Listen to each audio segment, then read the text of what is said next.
Hi, I'm Gary Kravitz. Welcome to the K stands for contract and our latest episode on lessons in leasing.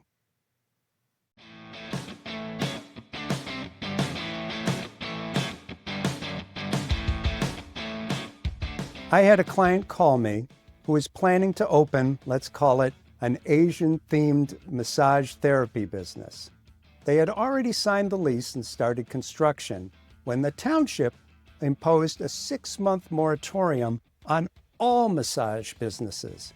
Apparently, the township had had enough of Asian-themed therapy businesses in their location.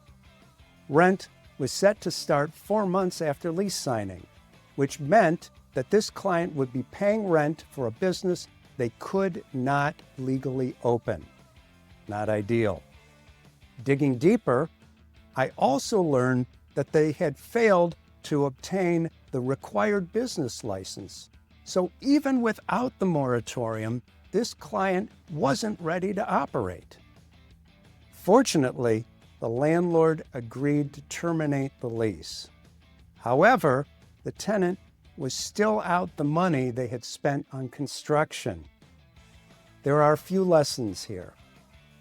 First, tenants need to understand exactly what permits, licenses, and approvals are required to open their business.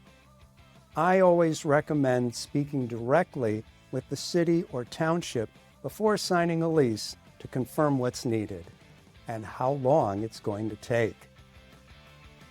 Second, whenever possible, negotiate a rent commencement date tied to those approvals. For example, rent will commence 90 days after all permits and approvals necessary to open have been obtained. That's a good sample language. These are starting points, but they can help prevent the very unpleasant experience of paying rent for a business that can't open yet. So if you're opening an Asian-themed massage therapy business or any other business, call me first to avoid these problems.